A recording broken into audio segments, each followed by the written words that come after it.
Good morning, students.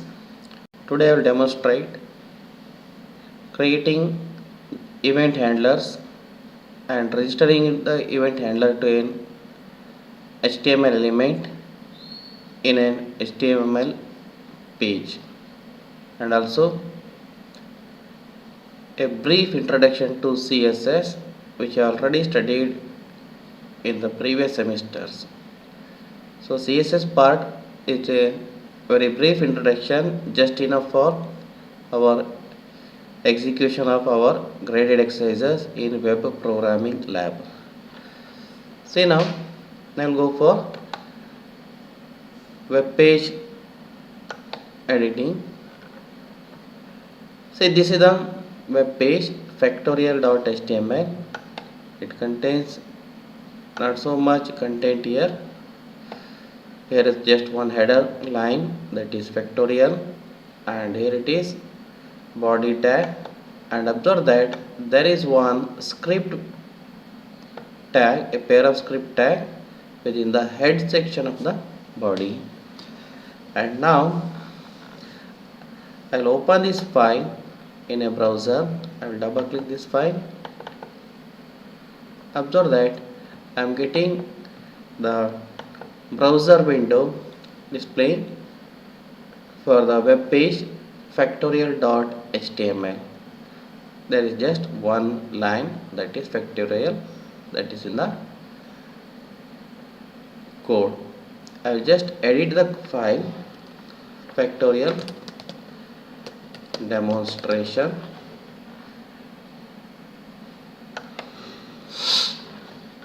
I will save the code, come to the browser, just refresh it. See now, code is executed, and that is updated, web page is updated. Now here I will insert one button by using input tag. So I will specify the type of the input element here is button, value, click here, and I will close the tag according to the XHTML standard, that is / then end bracket. I will update it, store it, and refresh it. Observe that one button appeared, and for this button, when I click on this button, nothing happened in the web page. It is quite obvious because here is event is created. When I click on the button, I will bring the mouse pointer above this one, and when I click the button, that is when I press the left button, you can see that the state of the button is slightly modified. It may look different behavior in different browser, but there is slight changes in the behavior. So event is generated, that means it notifies that event is generated, that is click event, but nothing is happened in the browser or any other changes. The reason is the code we have not given nothing, so nothing is given any information within the script tag.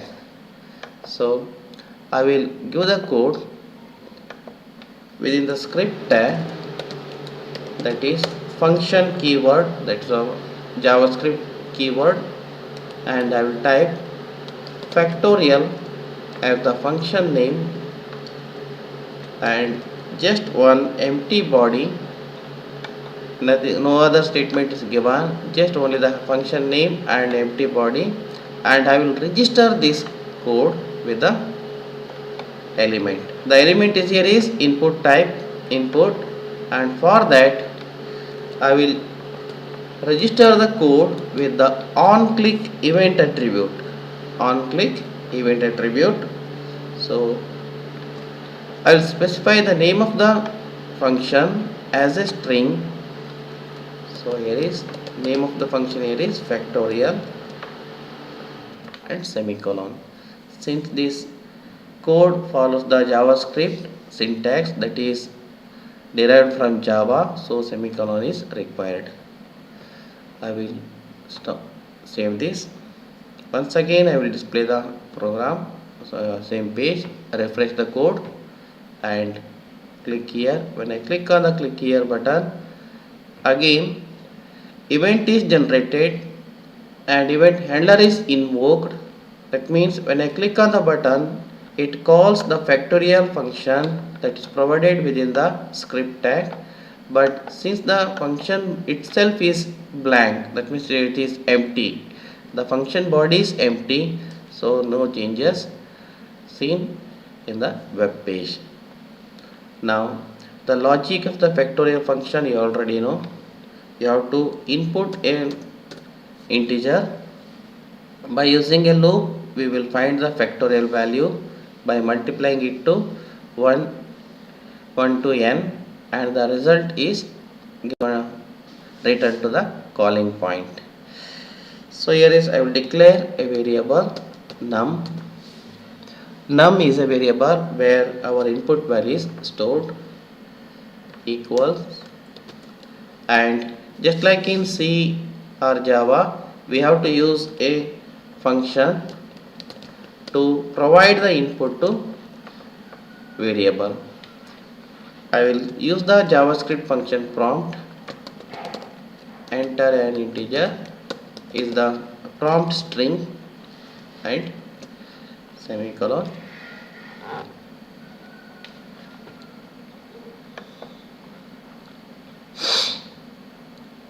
Save the code and refresh it. Now when I click on this click here button, you can see I will get one prompt window. Here is the script prompt. Enter an integer, and within the text box or input box there is undefined information there. That means here is a default value is given. I will give 5. Just type 5 and click on OK button. When I click on the OK button, nothing is happened, but it demonstrates that when I press the button, it prompts one user window, that's user prompt window, where I can give some information within the text box and click OK. That is stored in the browser. That's stored in the variable. So now, as the given information can be of anything, so by default the prompt returns the given information in string format. So I have to pass that information to int by using the JavaScript's parseInt function. ParseInt you already know, we have used parseInt function in Java, that is string.parseInt, integer.parseInt, float.parsefloat. So like this. So if our information entered by using prompt function is string, then it parses it into integer and stores in the num. Now go for next codes variable num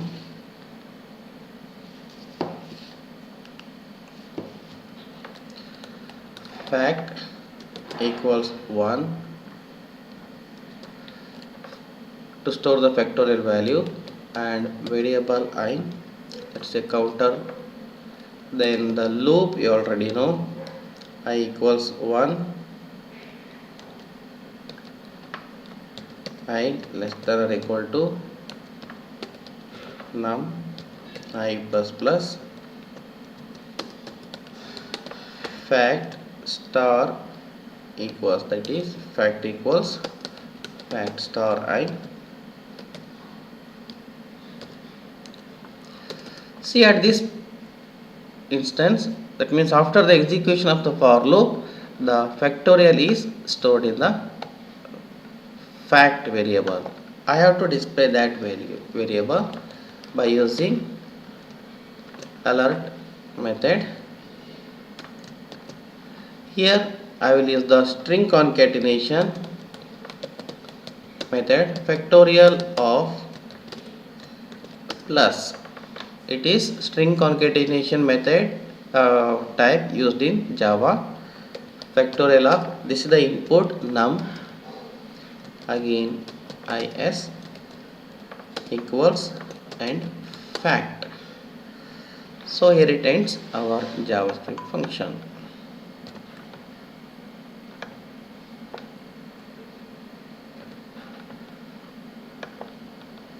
See, here is this is the code. Using prompt method, I am providing the input. Input value is stored in num. Fact is initialized to 1.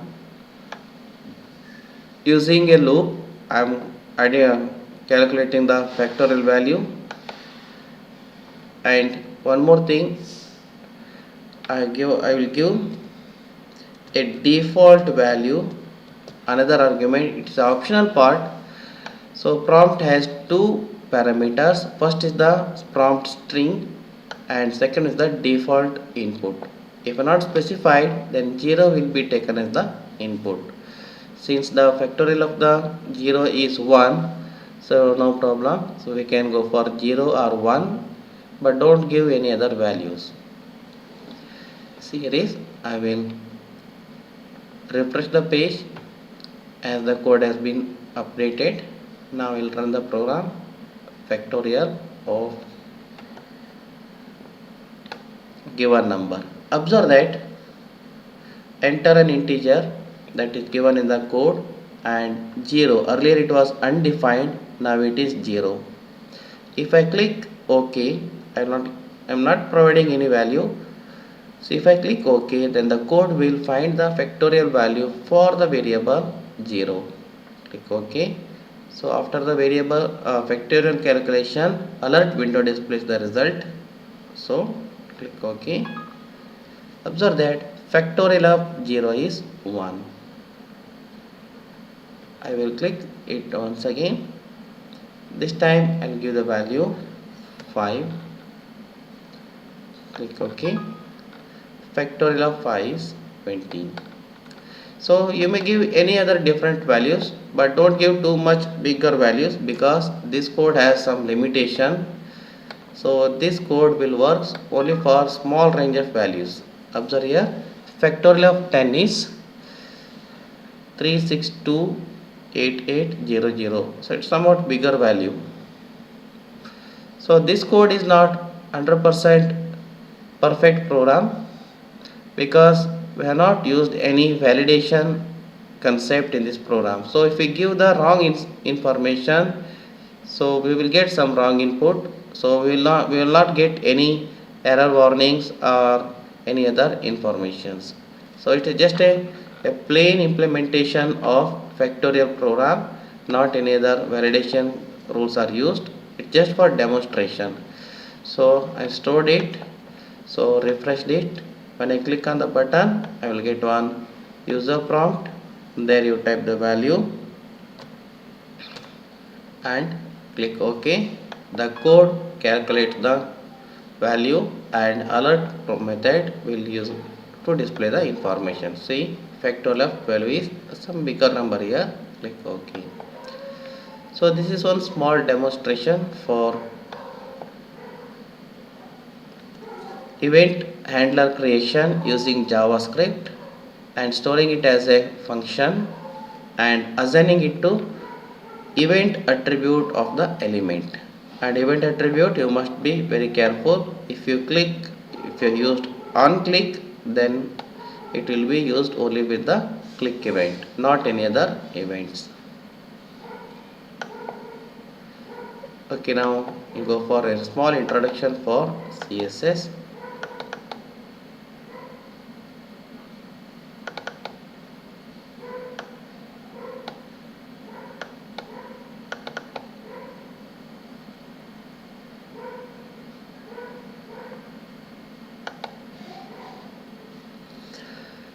Cascaded style sheet. It's a style sheet describing language used to design the presentation of a web page. So it is released initially as the first version in 1996 Next updated version CSS2 is in 1998. CSS3 was released in 1999 and CSS4 released in 2007. So these are the list of major release. Minor releases are many. So CSS4 first version, that is first draft, is released in 2007. Later there are many enhancements are introduced. So we'll say CSS4 first enhancement release is done in released in 2007. We have to insert the CSS code, and there are basically three methods. One is inline, next one is internal, another one is last one is external. So inline codes are inserted within the tag code itself. So within the code it is inserted, and internal here is those style rules are stored in one place within the document, and here is it will be called as internal. If the style rules are very complex and too big or must be shared among multiple web documents, then those style rules are stored separately in the web page, as in the CSS file, and linked it with the web documents. Those are called as here is external CSS. Usually in the regular practice, external CSS are used because style rules has to be shared with the multiple documents. Any company's website contains hundreds or thousands of HTML pages, and all must follow the same style rule. So external is the actual method is in practice. Now we'll go for some simple demonstration.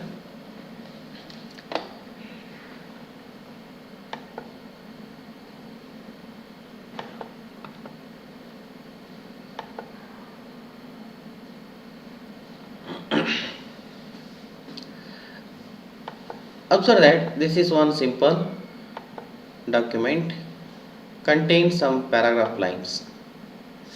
If I open this file in the browser window, I will get some familiar display that is like this.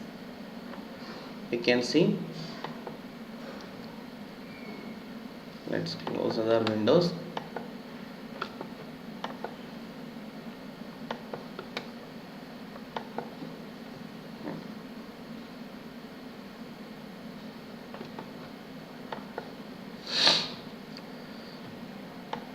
See, this is the browser window, and according to the tag I will get some display within the browser window.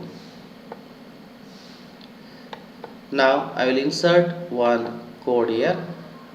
For paragraph tag, I will give one inline style, that is within the tag I will type the keyword style, and for that I will assign the style rule. For example, color of the text should be red. Observe that those attributes are in key value pairs, where color is the key and red is the value, separated by, that is, colon symbol. And every key value pair, that is attribute name and attribute value, are separated by terminated by semicolon. So color colon red semicolon. I will save this. Now I will come to the browser window, refresh this.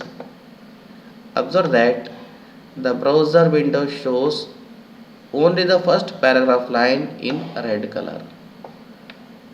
Remaining are is in their default appearance. That means, if the elements are not specified with any style rules, then the browser will apply the default rules for all the elements. Observe that the first paragraph is in red color. Likewise, I will provide one more style equals color. I will give the purple. Let us check how it will display. Come to the browser. I will refresh it. We can see the color is changing different color. The color is changed, so it's not so visible. Okay, I will change it to blue color. Refresh the page. Okay, now it is color is changed to blue color. Observe that only the paragraph having inline styles are updated here. No other paragraphs are modified. So out of the 6 paragraphs, only 2 are having the inline styles, and remaining of the paragraphs are here is in default style. So this is for style rule providing in inline style. So now we'll go for the next one, that is internal style. Here instead of providing different tag separately for the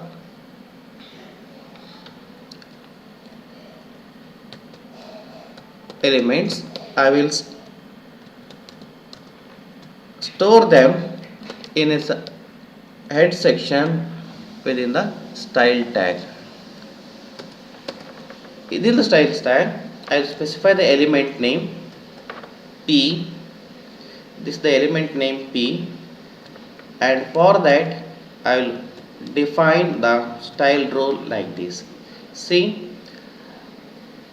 you have to specify the style tag within the head section of the page, and here specify the name of the tag, and within the pair of brackets you give the style rule. For example, color colon red. I will update for refresh the file. Observe that all the P tags are applied with the style rule, that is text color red. Text color here is red. So this is for specifying a rule by using selectors, that is ID selectors. Element selector. It's not ID, element selector. So element is specified by P tag. So paragraph element is applied with the style rule. So I will just update the code P and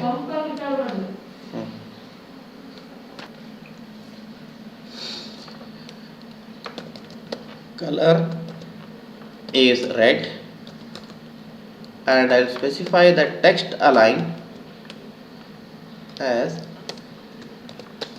center.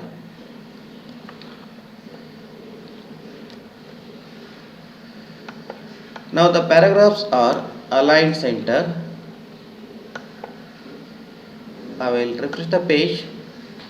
Observe that the page will be get refreshed. Now all are in center aligned step. See now, if I change the red color to red to green, I will refresh the web page, refresh it. Now the text colors are in green color. So this is for element tag. Now I will apply for different method, that is ID selector. So these are called as selector name, that is P selector. If I use HTML tag name here, then it is called as element selector. Now we'll go for next method, that is ID selector. So instead of providing a rule for all the tags, I will go for a name, that is ID name within the style tag. That ID name is begins with a hash symbol, and here I will provide text align center semicolon and color red, and likewise I can go for any other ID series. I will give it is paragraph 3, and these style rules are applied only to the element having this ID. So for example, for the first paragraph I will provide the ID as para 1,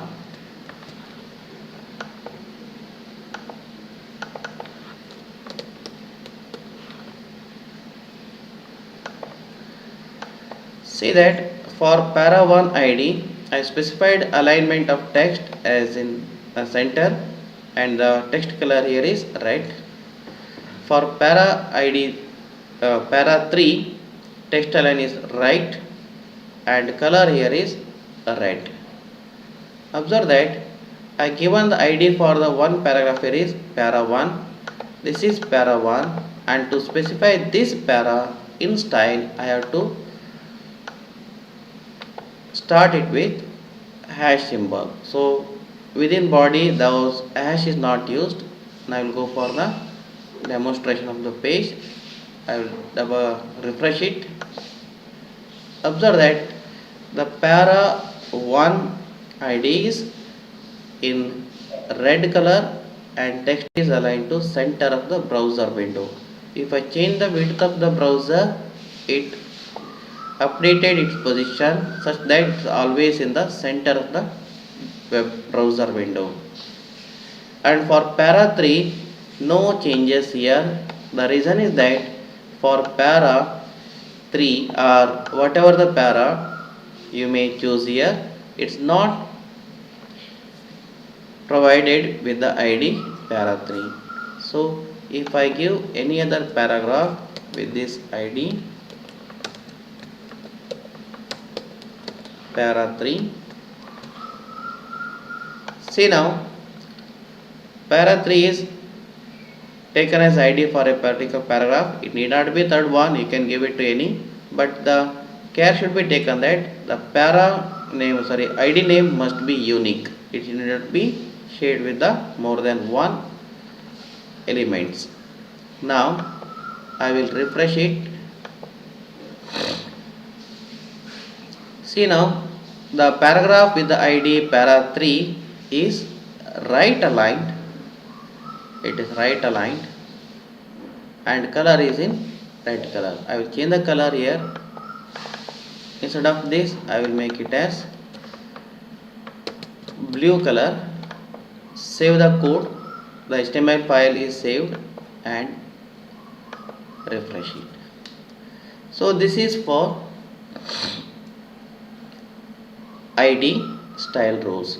So ID selector is used in CSS. Now I will go for the next one, that is class rule. In class rule, more than one element can have the similar style rule. It need not be same tag, but it can be different also. So that class rule is given similar to ID rule. Only thing is that the class name is starts with a dot. For example, here is my style. I will give here is my style. Observe that name of the class begins with a dot, but while specifying this name of the class in a HTML paragraph tag, that dot is not used.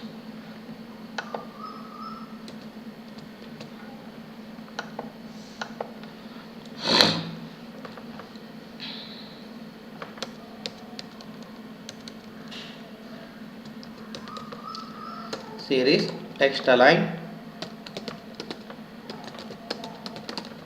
center and color is blue,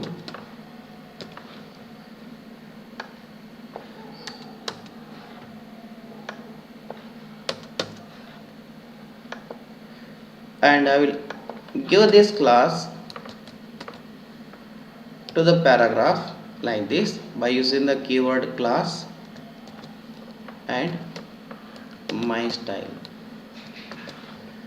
Observe that for the paragraph I have provided the class rule like this. That means this paragraph will follow the style rule of my style, where within the style tag the class name begins with a dot, but in paragraph or in any HTML element while assigning this class rule, that dot is not used.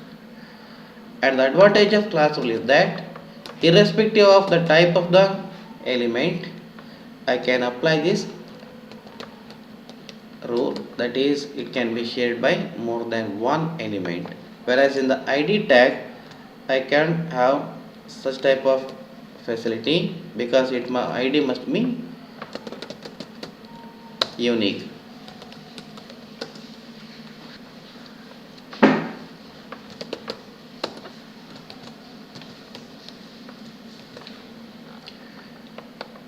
Observe that for header 1 also I have assigned with the same class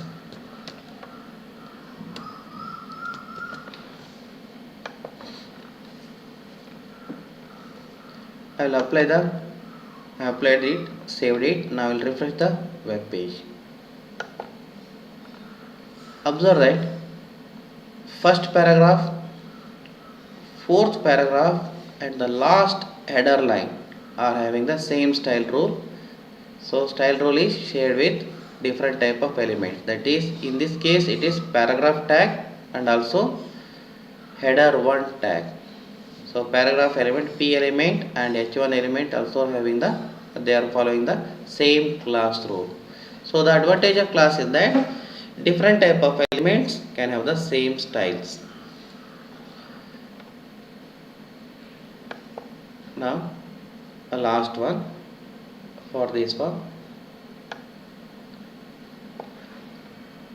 I will remove these class rules. I will just demonstrate the grouping of elements.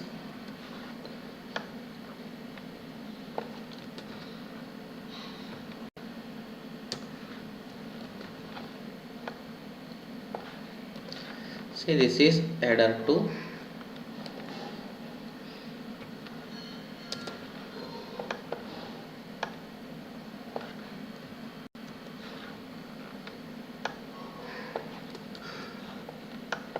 I am just copying.